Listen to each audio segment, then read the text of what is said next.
Ça, c'est une vraie raquette de... En tout cas, ça a été une vraie raquette de compétition. C'est un vrai bois. C'est des vrais revêtements.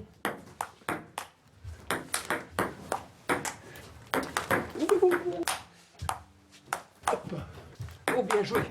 Ah. Dans le temps, j'étais classé 35.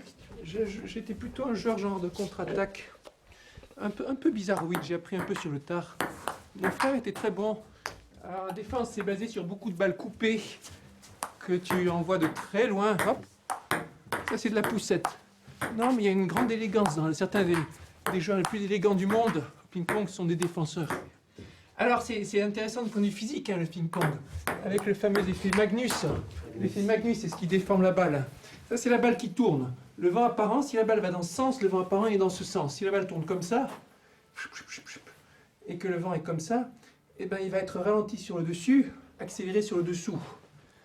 Quand c'est ralenti, la pression est plus importante. Donc, la densité va être plus forte, la pression plus importante, et la balle va avoir tendance à se rabaisser. C'est le principe du lift. Au contraire, dans l'autre sens, une balle coupée, elle va avoir tendance à remonter. La pression s'exercera plus forte en dessous qu'au-dessus. Voici du lift. Tu vois que ça redescend. Non, il n'y a pas de formule. Hein. Attends. Si tu comptes sur les mathématiques pour faire progresser le ping-pong, t'es pas rendu, mon gars.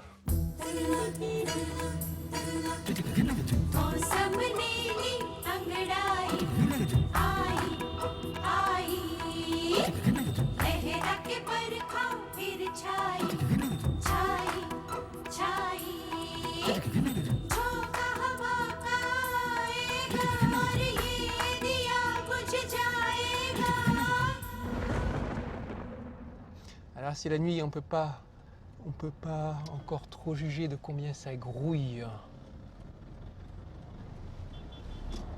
Ce matin à Bangalore, le marché c'était vraiment extraordinaire. Hein.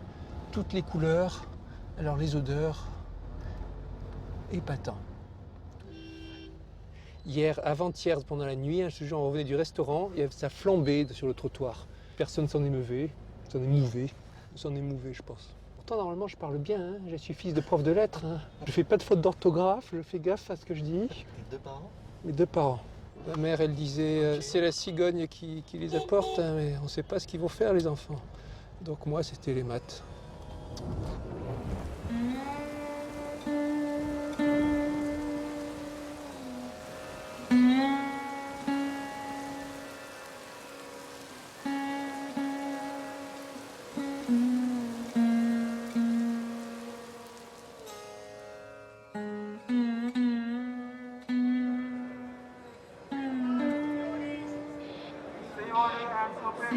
Supreme.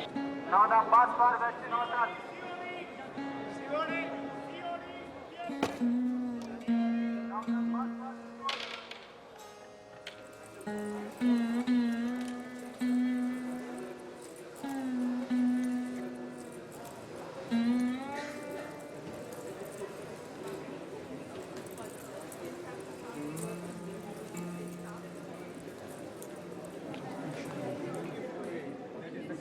I'm sorry, I forgot my registration ID number.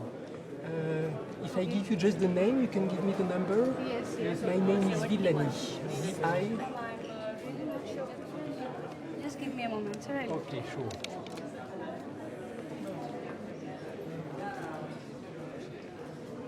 Sir, you have a kit coupon. You can give it there and collect your kit, and you have a lunch coupon for which you can get lunch from tomorrow onwards. Okay.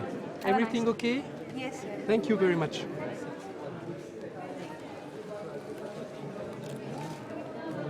I heard your name, sir. Sir, I heard that you are a potential fields medalist, sir. Sorry? You are a potential fields medalist, I heard, sir. Some people say so. Sir, I heard your name. Okay. So nice to meet you. Okay. I'm very glad to be here. D'abord, quand tu reçois le coup de téléphone, tu te dis... Oh.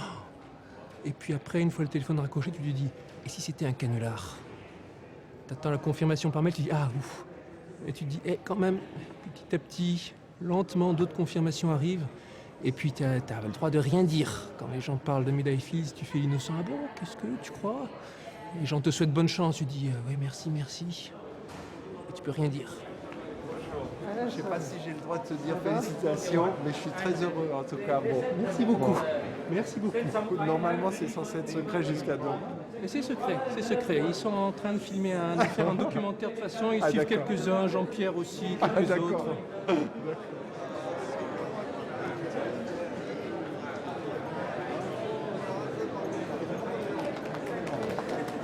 Congratulations.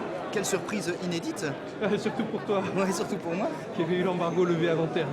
Voilà. Ah, ça c'est bien ça. Non mais c'est très très bien. Ouais, on va voir. Au revoir. Thank you. Thank you. Thank you. Okay, let's go. Thanks. One photograph and I got the best. Oh, very nice. I like your bowl. You like the Yeah, I like it. Where did you get it? I have them made specially for me. In Oh, Europe. definitely the Thai. You're special. Oh no, this thing I buy in a special store that is specialized in clothes for actors, you know. That makes sense. That makes You sense. know, I've never seen anything quite like it. You really are a mathematics rock star. Wherever you go, people are asking for your autograph. yes, soon it will be more like the. I think I'm sure for Terry Tao it's much worse even. Really? Oh yes, I think when he goes to China, it's like the Beatles. I can imagine the fans screaming and so on. But But, do you uh, get this in Paris as well, or is it just here that everyone wants your autograph and a picture taken with you? Okay, let's make it clear first. The Fields Medal is change of status. All of a sudden, you're in the center of all the attraction. So that changes things. Okay. It depends on the country too, but in some countries it's more. In Italy, I was recently a lot of pictures. In Paris, no, although it happened to me on the street that some guy at some point stopped me and said, "Hey, I recognize you, you're a famous mathematician, right?" Also, That has to do with the look, right? I always have this signature spider and a bow tie or something. So why is that? Is that something because it's French, or is it just you? no, it is just me. Yes, it is instinctive. I started to.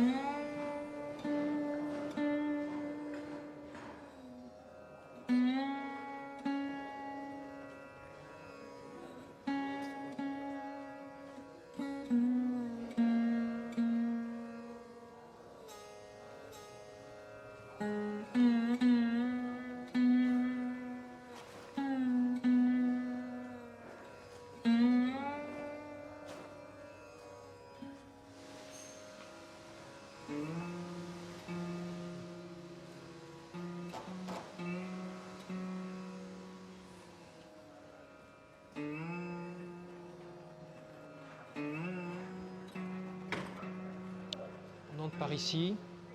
Une fois tout le monde déjà installé, on est accompagné.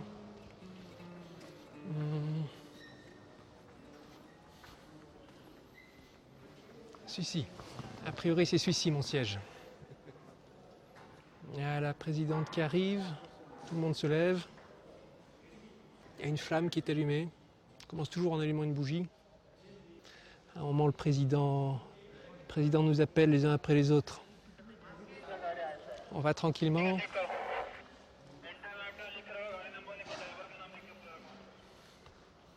On monte les marches.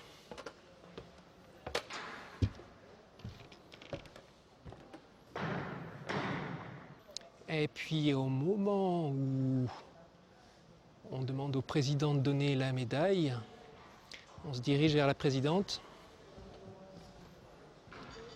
Attention, jamais tourner le dos à la présidente, jamais tourner le dos au public. Donc on garde un angle droit.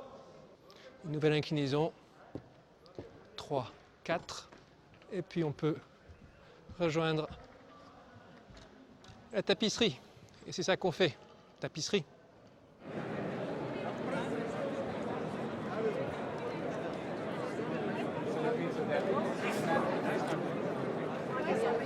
I was looking on your website, and you list your 5 scientific heroes, who are Boltzmann, Maxwell, John Nash, Katz, Alan Turing. Now, 2 of them committed suicide, and 1 of them struggled with mental illness. You don't have to be a little bit mad to be a mathematician. You don't have to be a little bit mad to be a mathematician. But it helps. I will not say anything like this without my lawyer. Okay. Issue. Let's make think of famous. You can find many famous writers or poets or artists who committed suicide. To think of Mayakovsky, think of me. There are many ones that you can quote that also had violent death. It's not related to mathematicians. Maybe it's related to people who are creators, to people who live very intensely. If you accept life that is there and just live your own quiet life, then of course you don't have problem. If you fight against the world, against the unknown, if you are an explorer, then it's much more complicated. You're one of the Fields Medal. You say that math is incredibly broad.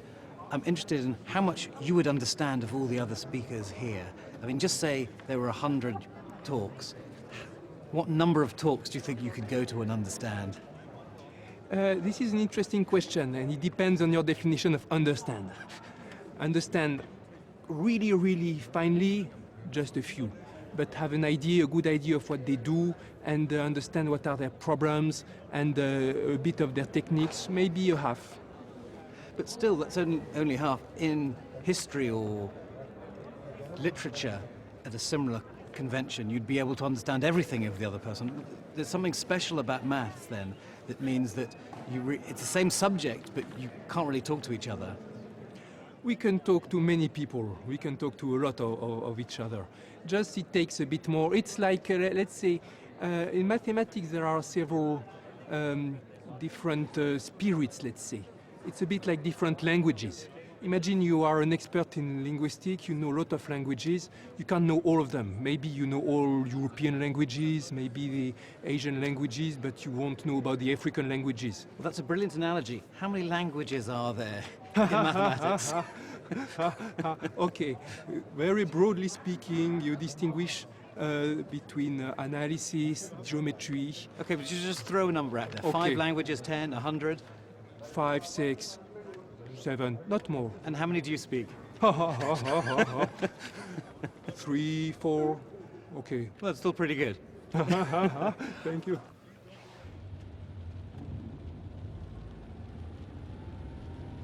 Mathématiques, c'est quelque chose de très paradoxal, hein.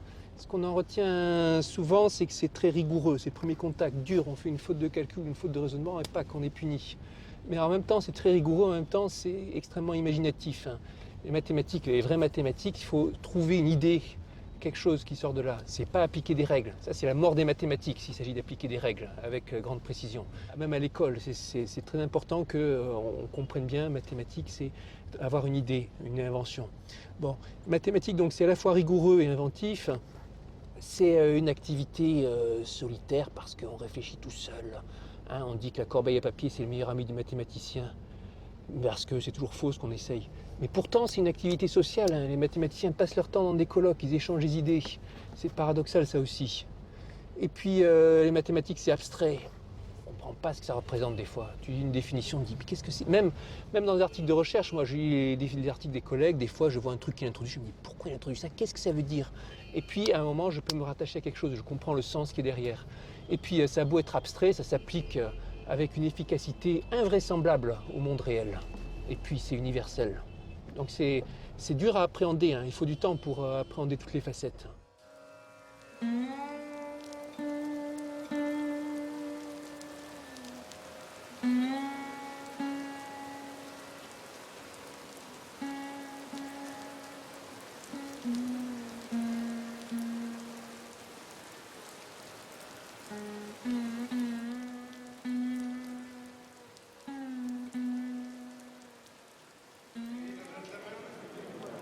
Welcome to the French reception.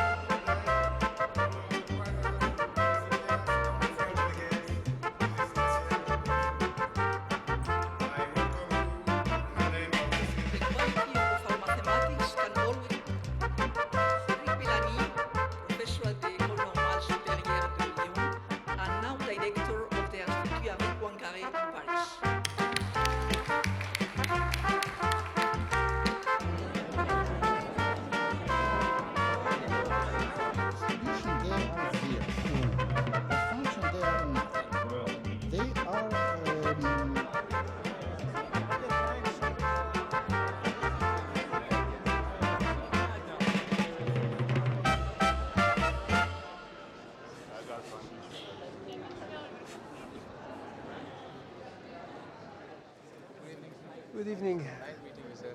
Congratulations. Thank you very much. I come here, they told me it would be a good idea if I sign the copies of... Yeah, please, sir, please. Okay, Hi. Hi. Congratulations to you. thanks a lot. Okay, so wow. Where did you get this? Spider? It's from France. I have them made specially for me. That's neat. I like that very much. Uh-huh. I'm glad you like it. Okay. What is good formula for to dedicate? Enjoy your reading. Here, you think it's good? Yes. Here or here? What is best? This Here. would be best.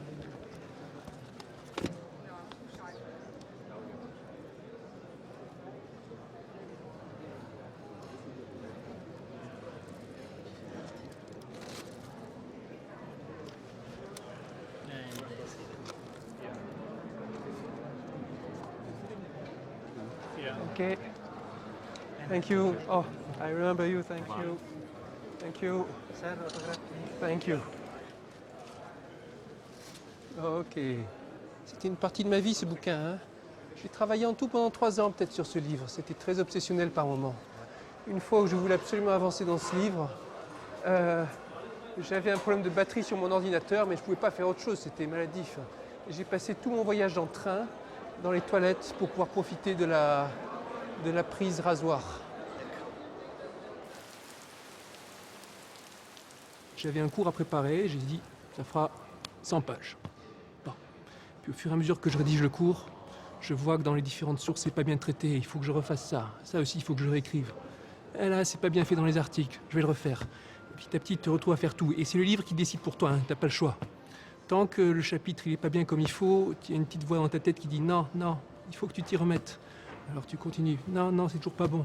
Et puis au bout d'années, de jours et de nuits de travail, ça y est, arrive un moment où tu dis, ça arrive, ça y est.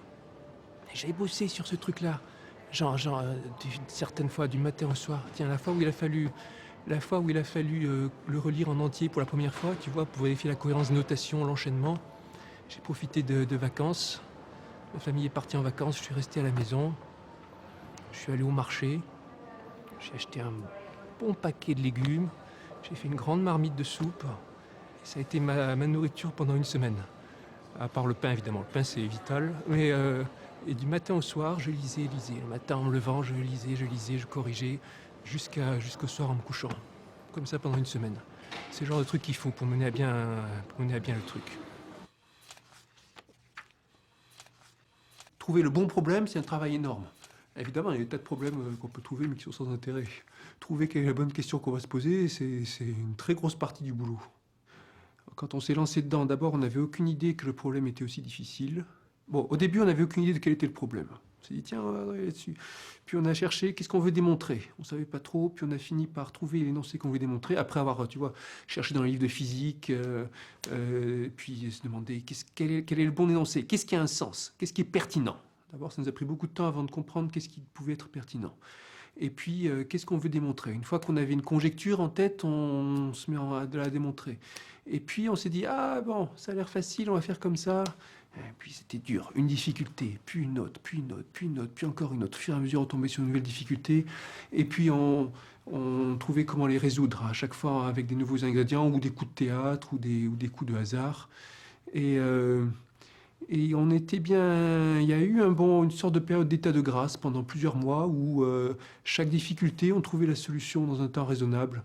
Moi à Princeton, Clément était à Paris, on faisait tout par email, par téléphone de temps en temps, et puis on se complétait bien.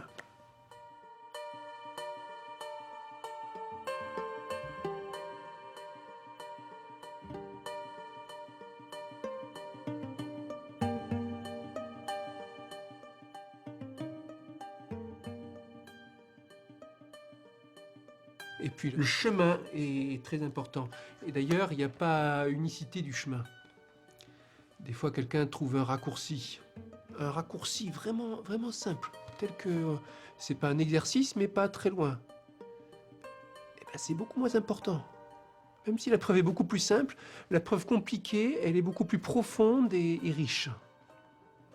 Alors, si en mathématiques, il y a une preuve, un raisonnement qui après peut s'appliquer pour démontrer beaucoup d'autres énoncés, c'est beaucoup mieux que si tu fais quelque chose qui est spécifique pour un problème.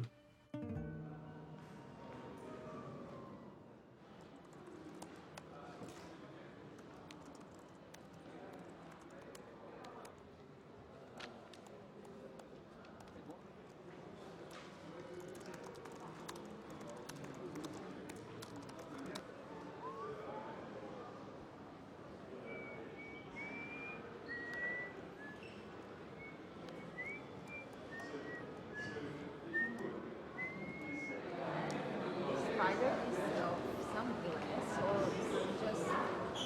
just for luck? Oh, this is secret. Secret? What symbol? What's Yes.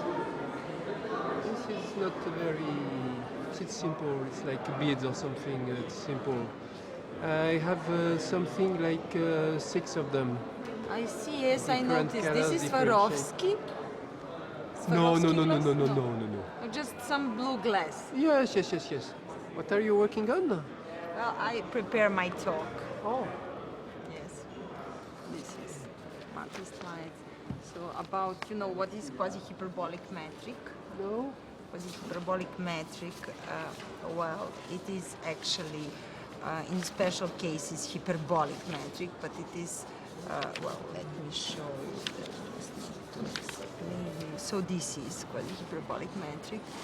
If you consider infimum of all. Ok. Il y a l'axiome, la conjecture, le théorème. L'axiome, c'est le principe de base qu'on ne peut ni prouver ni réfuter. Il se peut qu'il y ait des axiomes contradictoires, mais dire qu'un axiome est vrai ou faux, ça n'a pas de sens. On peut accepter un axiome ou pas.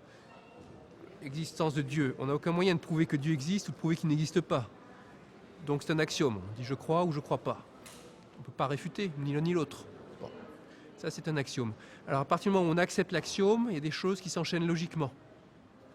Une conjecture, c'est un énoncé qu'on pense vrai. On est convaincu que c'est vrai, mais on ne sait pas le prouver. Et puis un théorème, on sait le prouver. Un théorème ou une proposition ou un lemme. Alors, qu'est-ce qui est théorème, qu'est-ce qui est proposition, qu'est-ce qui est lemme, qu'est-ce qui est corollaire? Il y a des discussions là-dessus, c'est une question de goût. Quand c'est important, on l'appelle théorème.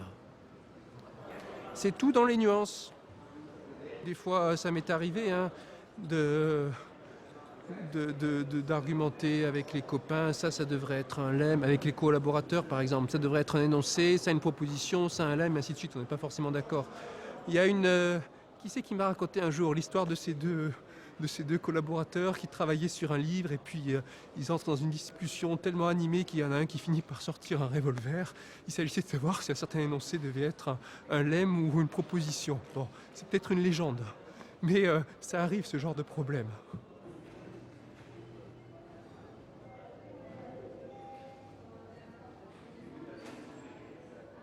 Quand un mathématicien apprécie un résultat, à 80%, c'est la beauté du résultat qui compte pour lui. Est-ce que c'est beau ou est-ce que c'est pas beau?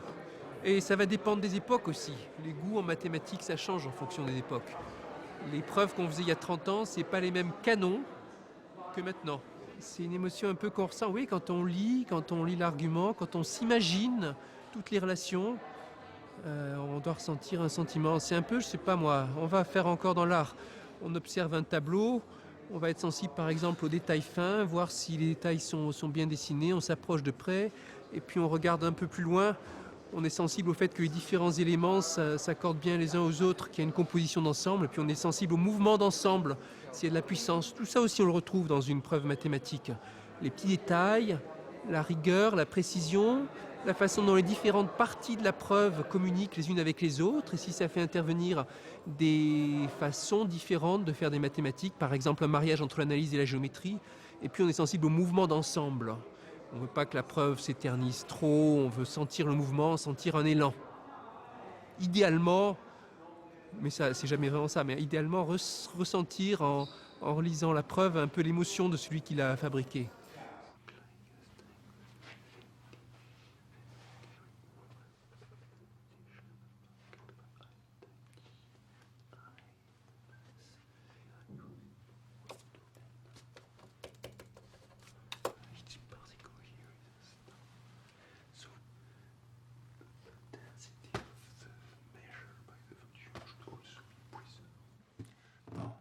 Ça c'est moche, hein. Ça là. Ça c'est trop gros, c'est pas élégant. Là il y a un espace trop grand entre le grand thème et le petit thème, qui sait pourquoi. Là le G il est un peu trop mastoc. Là le R. Là, nickel. Des formules impeccables. Élégantes. Le T ici il est bien comme il faut. Le X. Avec les petits. Par exemple ici là on voit c'est un très beau boulot avec les bons pleins comme il faut. Et les déliés. Un bon exposé, c'est un film que tu déroules un peu, hein. Il faut arriver à maintenir une tension dramatique. Il faut que ça monte progressivement, qu'il y ait une introduction où on se familiarise avec les personnages, enfin les équations, qu'on comprenne quel est le problème, quel est le problème d'ensemble qui sous-tend l'exposé, comment on le résolu, comment on l'a résolu, quels sont les ingrédients clés qui vont arriver, et puis à la fin la conclusion. Alors, dans un exposé, il doit y avoir un message ou deux messages. Alors qu'on dit des fois que les réalisateurs, ils détestent dire qu'il y a un message dans leur film. Qu'est-ce que c'est ?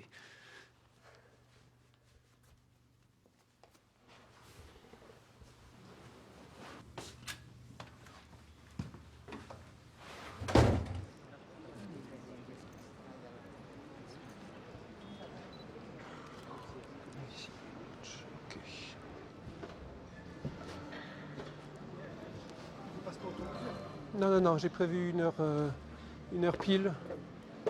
Je sais que je dois énoncer le principal théorème à la demi pétante.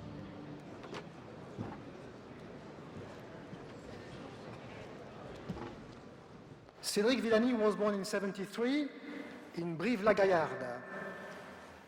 After graduating from ENS, he was appointed as a professor in the École Normale Supérieure de Lyon, France, in 2000. Since last year, he is also director of the famous Institut Henri Poincaré in Paris. When I met Cédric 10 years ago, he was already an analyst. Soon he became a probabilist as well. And more recently, he became a geometer too. I wonder when he will become an algebraist. As you know, his main contributions are to Boltzmann equations, to the geometry of the Monge transportation, and to the nonlinear Landau damping.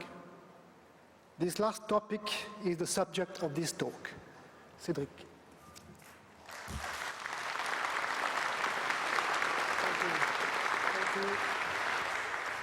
Thank you very much. Is it working? Okay. Thank you very much, Etienne.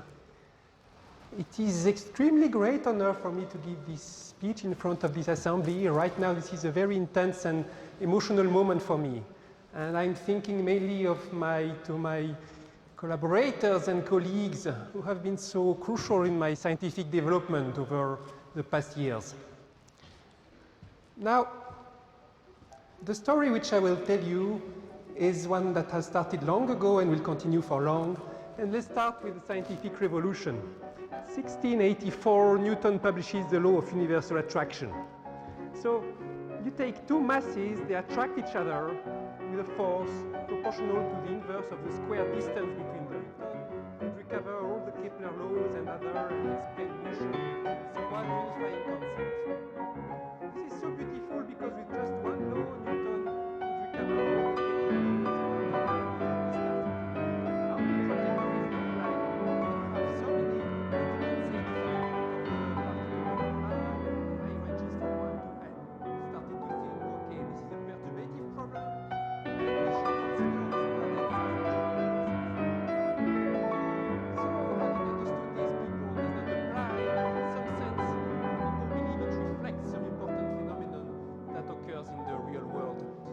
And here, this is like a great challenge, I think, for physicists and mathematicians in the future.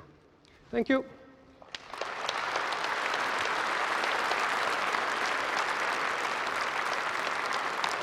But it's so the critical thing is in the linear analysis. Okay, you pay it also later in the technical proofs because you need to use the linear decay to compensate for the nonlinearity and so on. But later in the nonlinear analysis, you don't take advantage of the sign of the interaction. I don't know if some advantage can be taken. My guess is no. My guess is No, at the moment you don't really use that. And I see. no.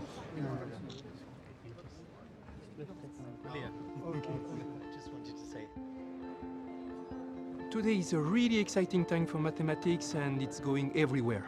It makes it a bit difficult for mathematicians to understand each other because they are working in so different areas. But at the same time, mathematics is exploring new relations that were undreamed of. Pure and applied mathematics now is completely mixed. You cannot distinguish really one from the other. Physics and mathematics, the border is very blurred. It's going everywhere and future looks exciting. At the same time looks a bit like you feel dizzy. When you are on the frontier, let's say, you see all the problems in physics. Of all the problems in the real world, let's say, we know very, very little. There are many things we understand, but compared to what we would like to know, it's really like small islands in an ocean of unknown.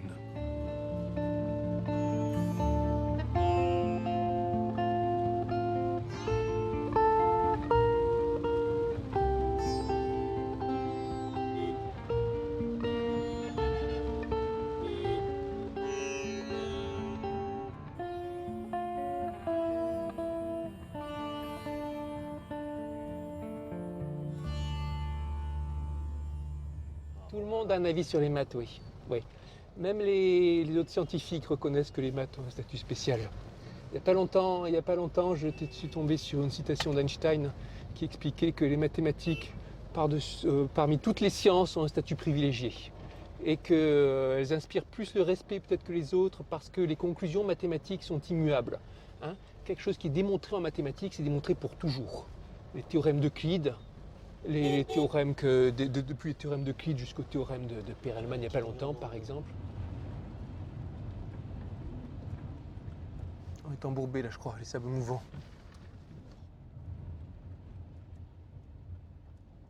Alors, d'abord, il y a quelque chose, c'est que ça ne convient pas forcément à tout le monde.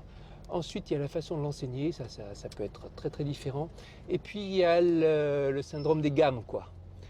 Qu'est-ce que j'appelle le syndrome des gammes? Pour devenir un virtuose au piano, il n'y a pas de secret, hein, il y a des heures d'exercice quotidien. Pour devenir un virtuose des mathématiques, il y a des exercices quotidiens aussi tout le temps. Il y a une souffrance qui est l'acquisition des réflexes techniques. Une fois que les réflexes techniques sont bien intériorisés, on peut commencer à être inventif. De la même façon qu'un interprète peut développer une interprétation très audacieuse, faire des improvisations une fois qu'il maîtrise bien la technique. Hein.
Mais ça, c'est pas tant un problème.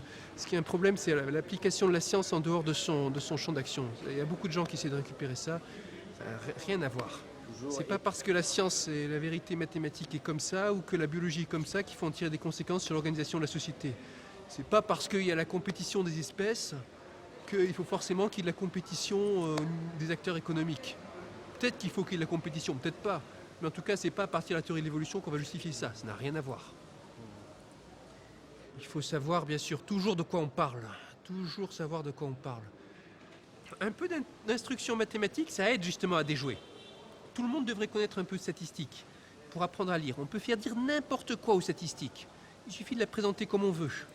Si on connaît un minimum, on a peut-être l'esprit critique. On voit le chiffre, on se dit mais attention, la méthode de calcul, la façon dont ça a été estimé le sondage, méfiance, méfiance. Je vais te raconter une petite histoire.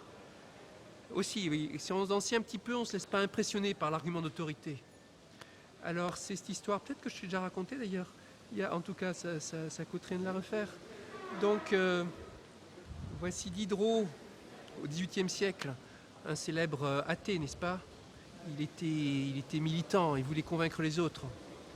Et donc un jour, il est en Russie, c'était quoi? C'était la princesse ou quelque chose comme ça. Elle essayait de la convaincre, ça ne lui plaisait pas du tout, alors elle a appelé à son secours Euler, qui était là. Euler, c'était un héros en Russie, c'était le meilleur mathématicien de son époque. Ouais, il y a Diderot là, il m'embête, tu veux pas aller lui fermer son caquet? Pas de problème, Euler, ça le faisait rire. Alors devant tout le monde, dans la grande réunion, il dit « Monsieur, A plus B, X puissance N divisé par N égale Y. Donc, Dieu existe. Répondez, s'il vous plaît. » Évidemment, ça n'a aucun sens. Mais Diderot, il ne comprenait rien, il ne connaissait rien, il n'a rien pu répondre. Il est parti vexé comme un pou. C'est la légende qui dit ça. Mais c'est comme ça. Tu as le scientifique en face de toi qui connaît plein de choses. S'il utilise son autorité à tort et à travers, et si tu n'as pas de quoi lui rétorquer, t'es fichu. Si tu en connais un minimum, tu comprends qu'il abuse de son autorité et tu peux lui faire remarquer.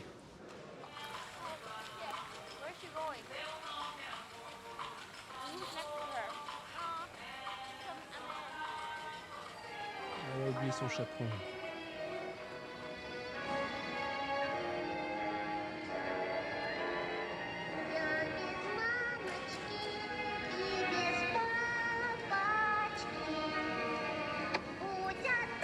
La route est semée d'embûches là, et puis elle échappe par miracle à pleine catastrophe. Mais un ange gardien veille sur elle.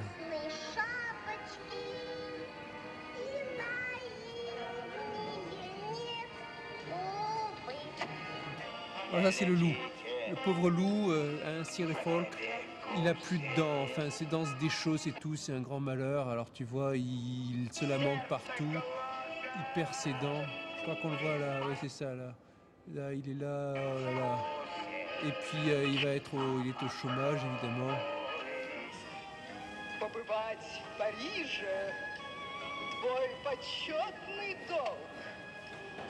Только есть T'as vu les yeux et tout? на свободе волк. Folk.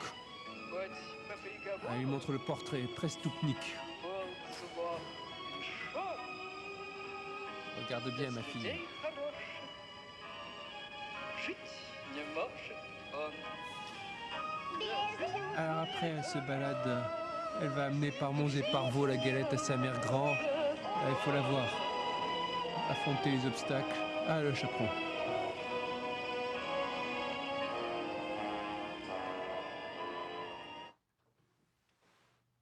Il y a 2 ans, le Wall Street Journal, il a fait cette étude.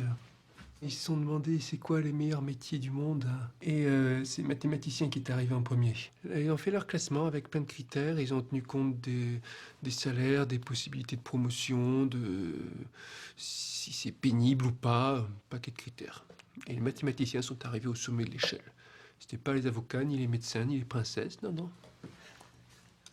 L'année suivante, le mathématicien était un peu plus mal classé. 5e ou 6e. Je crois que c'est Actuaire qui est arrivé en premier. Tu sais, les classements, de toute façon, les classements, il ne faut pas les prendre au sérieux. Le seul principe, c'est quand tu as un paquet de classements, tu choisis celui qui t'arrange. Aujourd'hui, le kilomètre 500 est défini. Ça va faire maintenant 6 mois que je suis parti. J'espère que la petite va mieux, le collège ça devient sérieux. Et que toi, chérie, tu ne t'ennuies pas trop. J'aurai sans doute un congé en juin, où ça donne à tous les chauffeurs d'engins.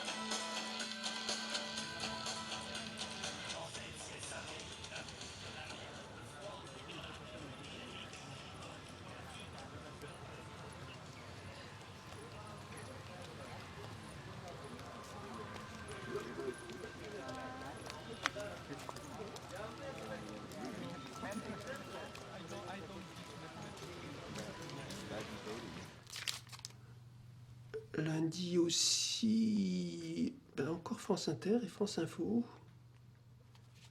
FR3 Toulon mardi. D'abord, il y a une sorte d'image qui est en train de se construire, là, dont j'ai aucun contrôle, avec tous les journalistes qui font ci ou ça. Bon, je ne sais pas de contrôler. Hein. Et puis, d'un certain point de vue, je vais être instrumentalisé au sens propre. Je ne dis pas ça péjorativement. Hein. On va essayer de m'utiliser comme instrument pour, en particulier, pour promouvoir les mathématiques, récupérer des crédits supplémentaires. Moi, je pense que c'est justifié, donc ça ne me pose pas de problème. C'est vrai que mathématiques pourrait avoir des moyens supplémentaires. Si on peut convertir un peu de la vague en moyens supplémentaires, ça sera... au moins, ça aura servi à quelque chose, toute cette agitation.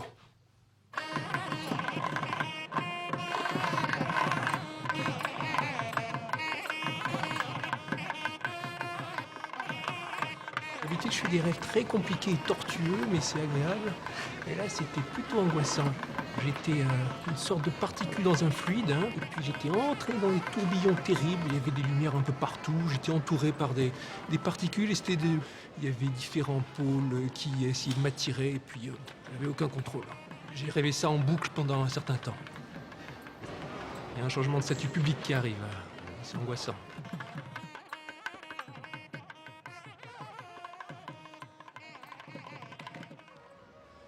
Je crois que c'est bon là.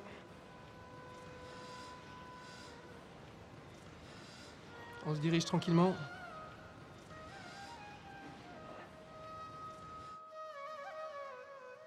As you have already heard, the Fields Medals carry the highest prestige in mathematics, and this prestige does not derive from the cash award, but from the awardees of previous Fields Medals. They all have become monuments of mathematics recorded in our history books, and the work of the Fields medalists of this year belongs to this category.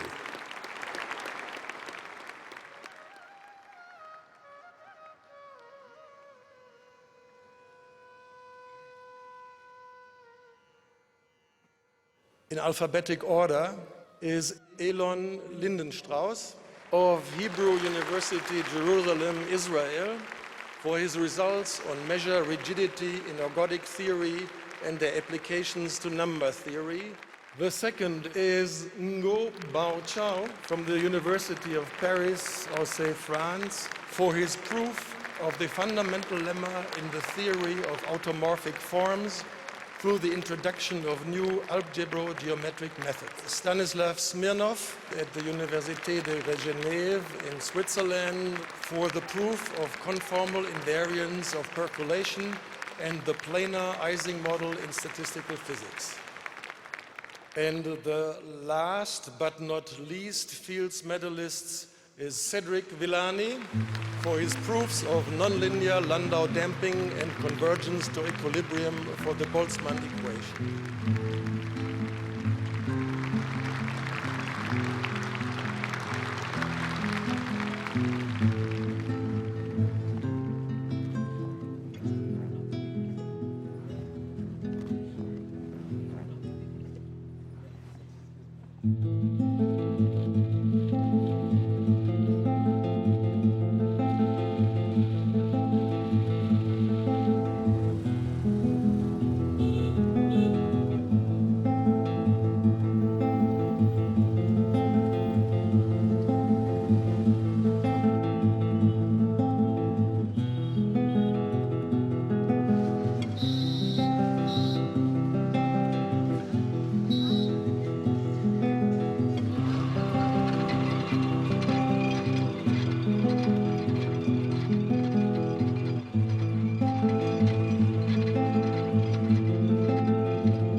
somehow your home, French home in mathematics. My God.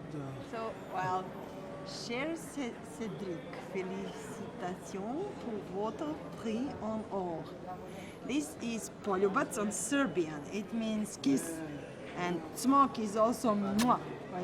This is in Serbian also, kiss. And this is my name in Serbian, and this is. Okay. Okay, So- so mwah, mwah. We kiss 3 times in Okay. Serbia. So once again, so what I do it right now. Okay, so we kiss, that's all. Well, maybe we will meet in France. Okay. If I come and see you then. Today I'm leaving, so I wish you Okay. everything the best, and it's my pleasure to meet you here. Thank you. So have a safe trip back Okay, and thank you, you enjoy too. Serbia. Okay, ciao. Ciao. Ciao, ciao.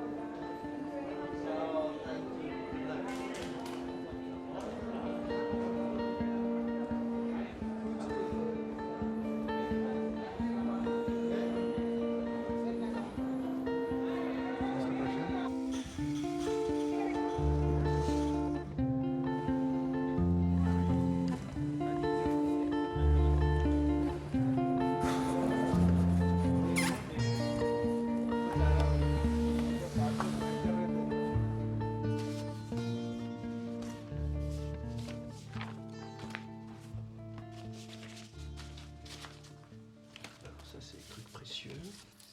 Les boutons de manchette.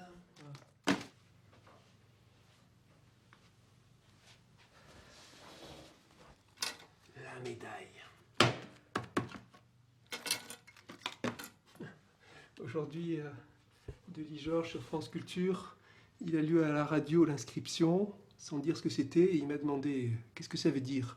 Alors non seulement je ne savais pas ce que ça voulait dire, c'est en latin, mais bon, ça fait longtemps que j'ai pas fait de latin, mais en plus j'avais même pas lu, je dois dire. La médaille, j'ai pas passé trop de temps à la contempler comme ça. Transire suum pectus mundoque potiri. Alors je sais plus, c'est levé au-dessus de soi-même. Et quelque chose. Alors, juste après l'émission, pendant ma mère m'a envoyé la traduction avec des commentaires. Alors voilà, c'est la citation de Archimède. S'élever au-dessus de soi-même et comprendre le monde. Ça c'est bien. Transire suum pectus mundoque potiri. Ouais, alors ma mère elle m'écrit, ça veut signifier traverser son propre cœur et s'emparer de l'univers. Je suppose qu'il faut comprendre traverser comme franchir. Je te laisse méditer l'euphémisme de la traduction de potiri, le même verbe qu'on emploie pour s'emparer du pouvoir.